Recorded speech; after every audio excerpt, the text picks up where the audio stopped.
Sebulan kemudian, Datuk pergi ke tempat tersebut. Dia berhasrat untuk menemui perempuan cantik. Tepat pukul 3 petang Datuk pun masuk ke dalam hutan. Lebih kurang setengah jam berada di dalam hutan. Datuk dibekas oleh anggota tentera kerana masuk ke dalam kawasan hitam. Datuk lalu dibawa ke balai polis. Seminggu Datuk tidur dalam lokap sementara menanti hari perbicaraan. Bila dihadapkan ke mahkamah, Datuk didapati bersalah dan dihukum penjara selama seminggu. Datuk bersyukur pada Tuhan kerana pihak mahkamah mengambil kira hukuman itu berjalan dari tarikh dia mula ditahan. Pada perbicaraan itu, Datuk pun dibebaskan. Datuk mengambil keputusan yang tepat. Dia melupakan tentang perempuan cantik itu. Tapi, perangainya yang suka memburu itu tidak dapat dikikisnya dari hati. Kalau sehari dia tidak pergi memburu, dia terasa hidupnya terlalu sepi. Semua yang dilakukannya serba tidak kena. Akhirnya, Datuk teringat tentang hutan kecil di pinggir bukit kota. Menurut orang-orang yang berladang di pinggir bukit itu, ayam hutan cukup banyak terdapat di situ. Pelanduk dan landap juga selalu ditemui oleh mereka. Kerana bukit kota tidak termasuk dalam kawasan hitam, Datuk pun mengambil keputusan untuk berburu ke tempat tersebut. Datuk berusaha mengumpulkan beberapa orang kawannya. Diajak berunding untuk berburu ayam hutan. Semua kawan-kawannya menolak dengan alasan takut tersua dengan komunis atau terjumpa dengan anggota tentera. Jangan bodoh, kawasan itu, kawasan putih, kata Datuk pada kawan-kawannya dengan nada suara yang keras sambil meraba-raba misai tebalnya. Kami tak mahu pergi, jawab kawan-kawan Datuk. Kemudian mereka meninggalkan Datuk sendirian di anjung rumah. Cerita orang-orang yang berladang di pinggir bukit kota terserempak dengan komunis bukanlah perkara baru. Sudah jadi buah mulut orang ramai.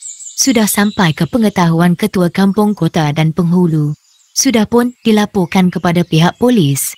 Orang-orang komunis itu memang suka melintas jalan ikut bukit kota dari Segari menuju ke Ulu Perak, akhirnya masuk ke dalam kawasan Thailand. Orang-orang yang berladang di kaki bukit merasa beruntung dan bertuah kerana orang-orang komunis itu tidak mengganggu mereka. Walaupun kawan-kawannya tidak mahu pergi, Datuk tetap meneruskan rancangannya. Dia berazam mahu menimba ayam hutan sebanyak yang boleh. Di samping itu, dia berharap juga akan dapat menimba seekor 2 napur atau landak. Tidak ada persiapan tertentu yang diatur oleh Datuk untuk pergi memburu kecuali sehari sebelum masuk hutan, dia membakar kemenyan di hujung bendul sambil membasuh mukanya dengan air kelapa muda 3 kali. Pagi itu, Datuk bertolak dari rumah sesudah makan nasi dan minum kopi. Dia menaiki basikal sejauh 2 batu untuk sampai ke bukit kota. Memang, sudah dirancangnya untuk memburu ayam hutan pada 11 pagi. Dia berpendapat pergi memburu pada 11 pagi banyak untungnya, boleh meredah hutan hingga matahari jatuh. Waktu Datuk sampai di kaki bukit kota, matahari sudah pun meninggi. Air embun di hujung daun nampak bersinar-sinar di panah matahari. Datuk tidak terus masuk ke dalam hutan. Dia singgah dulu di sebuah pondok kepunyaan kawannya. Dia bertanya pada kawannya, arah mana terdapat bunyi kokok ayam hutan. Kawannya itu pun menunjukkan arahnya. Batalkan saja rancangan kau tu, ujar kawannya dengan tenang sambil merenung ke arah pokok-pokok hutan. Datuk tersenyum sambil melurut muncung senapangnya 2-3 kali dengan tapak tangan. Kenapa? Datuk menimang senapangnya. Kawannya terdiam tapi merenung pada tali pinggang Datuk yang digayuti peluru. Berbahaya, kau takut aku ditangkap komunis? Kalau tidak, kenapa kau tahan aku? Datuk meletakkan buntut senapang ke bumi. Dia merenung pada puncak bukit kota. Datuk terdengar bunyi kokok ayam hutan atau ayam denak. Mata Datuk bercahaya. Kokok ayam itu bertalu-talu dan bersahutan-sahutan pula. Datuk sudah tidak boleh bersabar lagi. Dia segera meletakkan senapang atas bahu dan bersedia untuk melangkah masuk ke dalam hutan. Jangan terburu-buru, nanti buruk padahnya. Kawan Datuk yang bertahi lalat di pipi mengingatkan Datuk. Kau usah banyak cakap, kalau mahu daging ayam hutan, cakap terang-terang, aku boleh beri. Berapa ekor kau mahu? Balas Datuk dan dia pun mengatur langkah menuju lorong ke dalam hutan. Kawannya segera mengejarnya. Tiba-tiba sahaja hati Datuk jadi panas dengan perbuatan kawannya itu. Usah pergi, tahan kawannya. Ini urusan aku, kau tunggu di pondok habuan kau ada. Aku tak mahu apa yang kau dapat, Tapi kau mesti ingat tempat ini bukan tempat sebarangan. Banyak orang yang sesat di dalamnya. Dia orang itu siapa? Dan aku siapa? Kalau tak cukup syarat di dada aku tak jadi pemburu tau. Datuk mula membangga diri. Dan Datuk terus masuk ke dalam hutan. Kawannya geleng kepala. Makin jauh Datuk meredah hutan, makin kerap didengarnya suara kokok ayam jantan. Datuk pun sampai ke satu kawasan agak lapang. Datuk berhenti di situ. Tiba-tiba dia terpandang sekumpulan ayam hutan keluar dari celah-celah pokok menuju ke kawasan tanah lapang, mencakar-cakar tanah di situ, kemudian masuk ke dalam semak kembali. Memang tidak salah lagi, inilah tempatnya, kata Datuk dalam hati. Dia merangkak perlahan-lahan menuju ke balik batang pokok besar. Dia duduk di situ, matahari beransur terik, tapi sinar matahari itu tidak dapat menjamah batang tubuh Datuk kerana dia diteduhi oleh rimbunan pokok hutan. Datuk memasukkan peluru penabur ke dalam laras senapang. Datuk terdengar kokok ayam hutan di atas kepalanya. Datuk dongakkan kepala. Dia nampak seekor ayam jantan dengan bulu yang berkilat bertenggek atas dahan. Ayam itu mengepak-ngepakkan sayapnya. Ekornya yang panjang berkilat bergerak-gerak di main angin. Datuk melompat. Seekor lipan bara sepanjang 1 jengkal keluar dari celah daun-daun kering merayap atas kasut. Kerana kuat sangat Datuk melompat, lipan itu terpelanting atas tanah. Datuk segera memijaknya hingga lipan itu mati. Ayam jantan atas kepala terbang dan hilang. Datuk kecewa. Dia terus memaki lipan yang sudah hancur itu. Datuk membuat rancangan lain. Dia mahu berubah tempat kerana Datuk yakin ayam-ayam itu tidak akan datang ke situ lagi. Baru 5 langkah Datuk melangkah, dia terdengar kokok ayam. Datuk berpatah balik ke tempat asal. Datuk duduk di situ sambil menghisap rokok daun nipah. 10 minit masa berlalu, ayam hutan tidak juga datang ke tanah lapang. Waktu Datuk mencampakkan puntung rokoknya ke pangkal pohon meranti patah cabang, Datuk terdengar kokok ayam lagi. Datuk tersenyum. Dia yakin ayam-ayam itu akan datang juga ke situ. Memang benar dugaan Datuk. Ranting pokok sebelah kanannya bergerak-gerak. Seekor ayam hinggap di situ, kemudian turun ke tanah lapang. Ayam itu memanggil kawan-kawannya yang lain. 2-3 ekor ayam betina keluar dari celah-celah pokok lalu menghampiri ayam jantan. Satu peluang yang baik bagi Datuk. Dia melepaskan tembakan. Ayam jantan menggelupur atas tanah. Datuk segera menerkam lalu menyembelihnya. Masa Datuk mengikat kaki ayam untuk digantung ke pinggangnya, seekor ayam betina meluru padanya lalu berpusing di depan Datuk 2-3 kali. Datuk segera menangkapnya. Mata golok yang tajam pun memutuskan urat di tengkuk ayam. Bila Datuk memeriksa badan ayam itu, ternyata pangkal paha ayam itu sudah ditembusi peluru. 2 ekor ayam hutan tergantung di pinggang Datuk. Cukup senang hatinya. Dan Datuk bercadang salah seekor daripada ayam itu akan diberikan pada kawannya yang berladang di kaki bukit. Panas kian terik dan Datuk mengambil keputusan untuk pulang sahaja. Pada sebelah petangnya dia akan datang lagi berburu ke situ. Datuk mendengar ke langit. Matahari sudah agak condong ke barat. Datuk senyum. Dia dapat menduga pukul berapa sekarang. Masih awal lagi. Kalau tak silap baru pukul 3, kata Datuk dalam hati.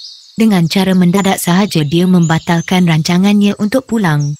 Dia mahu memburu lagi. Sebelum matahari jatuh di kaki langit, dia bercadang untuk menembak paling kurang 5 ekor ayam lagi. Alang-alang berburu biar puas. Esok lusa belum tentu boleh datang lagi ke sini. Siapa tahu entah esok, entah tulat kawasan ini akan dijadikan black area. Sebelum semuanya berlaku biar aku gunakan peluang ini. Itulah yang difikirkan oleh Datuk. Dia menyumbatkan peluru ke dalam laras senapang. Pusing kiri pusing kanan. Akhirnya Datuk berjalan ke arah utara mengikuti lorong ayam hutan dengan harapan di hujung lorong itu dia akan bertemu dengan barang yang dicarinya. Baru 5 ela berjalan Datuk sudah terdengar kokok ayam jantan. Kali ini kawan-kawan yang tidak mau ikut aku memburu tentu rugi, kata Datuk dalam hati sambil mematah daun pokok hutan. Datuk kian jauh masuk ke dalam hutan. Datuk terdengar bunyi suara orang bercakap. Dia segera menyembunyikan diri di celah rimbunan pokok hutan. Suara orang bercakap itu makin lama makin dekat berselang-seli dengan bunyi kokok ayam dan suara itik. Sesekali Datuk terdengar bunyi orang mengukur kelapa. puas Datuk melihat kiri kanan, dia tidak nampak pun bayang manusia. Datuk mengira itu cuma perasaannya sahaja. Dia segera keluar dari tempat persembunyian dan meneruskan perjalanannya. Datuk terasa kepalanya pening dan dia tercium bau wangi di kelilingnya.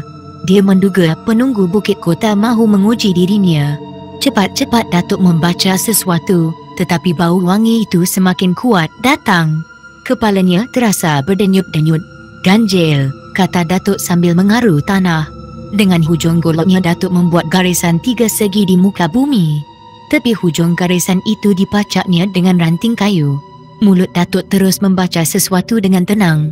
Kemudian dia menghembus pancang yang dicacaknya itu dengan mulut. Ketiga-tiga pancang itu rebah ke bumi. Taulah Datuk bahawa dia tidak berhadapan dengan penunggu Bukit Kota, tapi dia berhadapan dengan makhluk lain yang serba aneh. Datuk meneruskan perjalanannya. Bau wangi tetap menyumbat lubang hidungnya. Daun-daun hutan yang tua berguguran ke bumi. Angin bukit yang bertiup menyegarkan badannya. Rasa pening di kepalanya hilang. Datuk berhadapan dengan pokok-pokok bunga yang beraneka rupa. Datuk tidak peduli pada semuanya itu. Dia menyimpang ke kiri, masuk ke arah hutan kelubi. Di situ juga Datuk bersua dengan pokok-pokok bunga. Di hujung pokok-pokok bunga itu terdapat jalan tanah merah. Datuk terus ikut jalan itu kerana pokok ayam hutan datangnya dari situ. Datuk berhenti berjalan bila dia terpandangkan seorang perempuan tua berdiri di hujung jalan. Bila melihat Datuk berhenti, perempuan itu segera menghampirinya. "Kau sesat," kata perempuan itu. "Tidak, habis macam mana kau kemari?" "Saya memburu ayam." "Patutlah ayam aku banyak yang hilang." "Saya sudah mari singgah di rumah aku dulu." Datuk terus mengikuti perempuan tua itu ke rumahnya. Kerana perempuan itu mendakwa bahawa ayam yang tergantung di pinggang Datuk itu adalah ayam kepunyaannya, tanpa soal jawab Datuk terus menyerahkan padanya. Ayam itu dijadikan gulai yang kemudiannya dijadikan hidangan makan malam buat Datuk. Selain dari perempuan tua itu, Datuk dapat berkenalan dengan seorang perempuan muda yang tinggal serumah dengan perempuan tersebut. Datuk diberitahu oleh perempuan tua bahawa perempuan muda itu adalah anaknya. Datuk cuma angguk kepala sahaja. Kemudian Datuk minta perempuan itu menghantarkannya ke kaki Bukit Kota. Permintaan Datuk itu tidak dapat dipenuhi oleh perempuan tua tersebut. Dia meminta Datuk bermalam di rumahnya. "Baiklah, tapi pagi esok saya mesti balik," kata Datuk. "Boleh, kami tidak pernah mungkir janji. Hantarkan saya sampai ke kaki bukit." "Tentulah boleh, tapi kau mesti berjanji kepada kami." "Janji apa?" "Jangan menembak binatang ternekan kami." Datuk terdiam. Apa haknya perempuan tua ini menahan kesukaannya? Datuk menatap wajah orang tua itu lama-lama. Orang tua itu tersenyum. "Kau susah dengan syarat itu." "Tak susah, tapi memburulah di tempat lain tapi jangan di sini." "Baiklah, kalau kau mungkir janji buruk padanya." Orang tua itu mengingatkan Datuk dengan nada yang keras. Bulu tengkuk Datuk meremang. Malam itu Datuk tidak tidur. Orang tua itu mengajak Datuk berborak hingga menjelang subuh. Secara diam-diam Datuk jatuh hati pada perempuan muda yang nampak bersopan santun. Cantik orangnya dengan sepasang mata yang bersinar, berkulit putih dan rambut terurai di atas bahu. Subuh itu Datuk terpaksa sembahyang subuh di surau bersama dengan penduduk di kampung tersebut. Orang di situ menerima Datuk dengan mesra. Seperti yang dijanjikan, orang tua itu bersama anaknya menghantar Datuk sehingga ke kaki Bukit Kota. Sebagai tanda kenangan, anak orang tua itu menghadiahkan kepada Datuk sebilah keris pendek. "Ingat, jadilah manusia yang teguh pada janji, tidak menipu dan menyeksa sesama makhluk," kata orang tua itu. "Bila bertemu dengan jalan dia mula masuk ke hutan dulu.